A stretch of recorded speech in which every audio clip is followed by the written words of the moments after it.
Dear students, in the class of sequence of tense series virtual class 1 for Hindi medium, मैं आपको आज पढ़ाने जा रहा हूं कि नाउन क्लोज क्या होता है और नाउन क्लोज के माध्यम से सीक्वेंस ऑफ टेंस को कैसे समझा जा सकता है।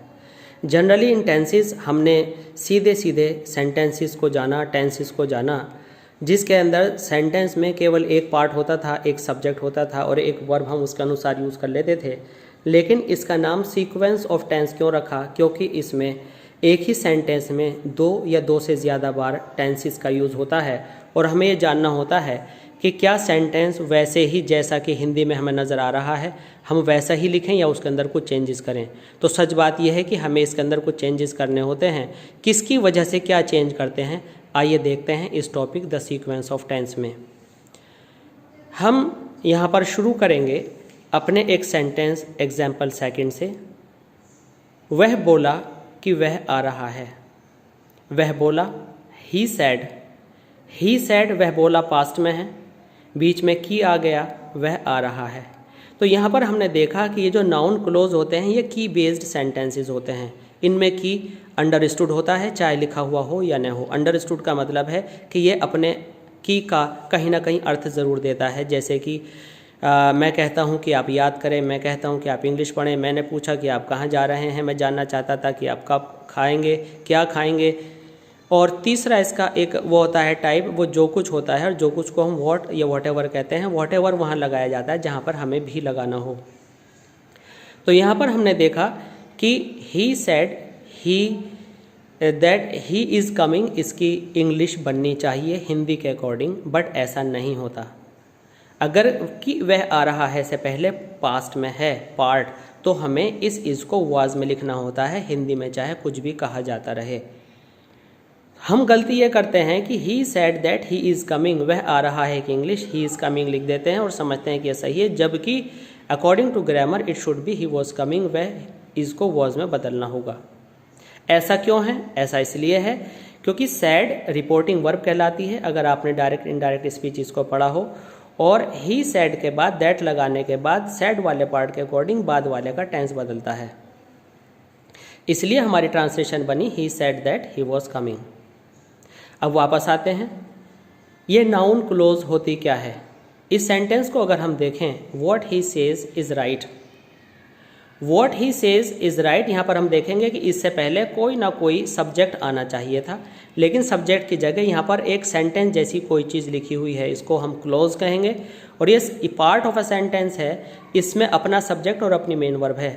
अतः सेंटेंस का वह हिस्सा जिसमें अपना सब्जेक्ट और अपनी मेन वर्ब हो क्लोज कहलाता है। और ये क्लोज यहाँ पर पूरी व्हाट ही सेज मिला करके, व्हाट का मतलब जो कुछ है, व्हाट ही सेज जो कुछ वह कहता है, यहाँ पर नाउन का काम कर रही है।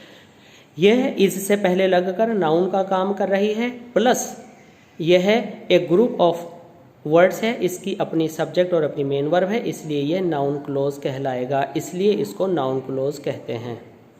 तो यहाँ पर हमें सीखना है जिस पार्ट के अंदर व्हाट या व्हाटएवर लग जाता है उसका टेंस बिना व्हाट और व्हाटएवर वाले के अकॉर्डिंग चलता है। यहाँ पर हम एक बार देख लेंगे, अगर हमारी प्रिंसिपल क्लोज पास्ट में है, प्रिंसिपल क्लोज मीन्स कोई भी पार्ट जिसमें की या जो कुछ नहीं लगा वो प्रिंसिपल क्लोज होती है। तो जिसमें कि या जो कुछ नहीं लगा अगर वह आपकी पास्ट में है तो अगला वाला पार्ट प्रेजेंट इंडेफिनिट में है तो पास्ट इंडेफिनिट में हो जाएगा, प्रेजेंट परफेक्ट में है तो पास्ट परफेक्ट में हो जाएगा। इसी तरह से पास्ट के उसी स्टाइल में हम उनको बदल देते हैं।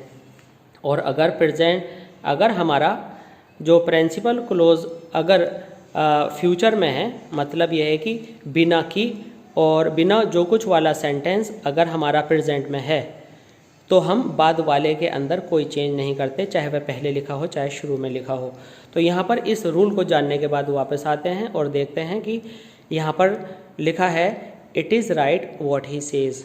What he says is right, both the structures are the same. You can also write this in form it is right what he says, because the part of without what is in present, that's why I didn't change the form of verb, it remains the same. In this sentence in this sentence I come, मैंने पूछा कि वह कहाँ जा रहा है। मैंने पूछा, आई आस्क्ड, कि दैट कहाँ जा रहा है, वेयर इज़ ही गोइंग, क्योंकि generally we have gone through in the structure of tenses. जब हमने टेंसेस पढ़े तो ये जाना था कि क्वेश्चन वर्ड के बाद हेल्पिंग वर्ब आती है, लेकिन जब ये क्वेश्चन की के साथ जुड़ा हो तो हमेशा याद रखिए ये इंटरोगेटिव वाला स्ट्रक्चर नहीं चलता, और इस इंटरोगेटिव वाले स्ट्रक्चर में लिटिल बिट चेंज करना पड़ता है।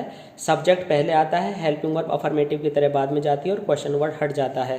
तो इस तरह से हमारा ये आंसर हो जाता है, I asked where he was going. आप कहेंगे कि इज़ होना चाहिए था, तो हम कहेंगे इज़ का वॉज इसलिए कर दिया क्योंकि पहला पार्ट पास्ट में था। तो ये था हमारा नाउन क्लोज, ठीक है।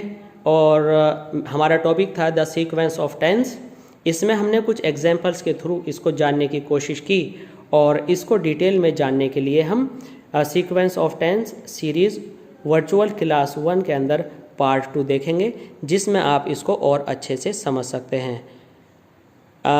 इस तरह के सारे नए चैप्टर्स की अपडेट लगातार लेने के लिए आप देखते रहिए और ऐसी क्लासेस ऑफ इंग्लिश, और प्लीज़ सब्सक्राइब कीजिए इस चैनल को, so that you may have a good English. Thanks.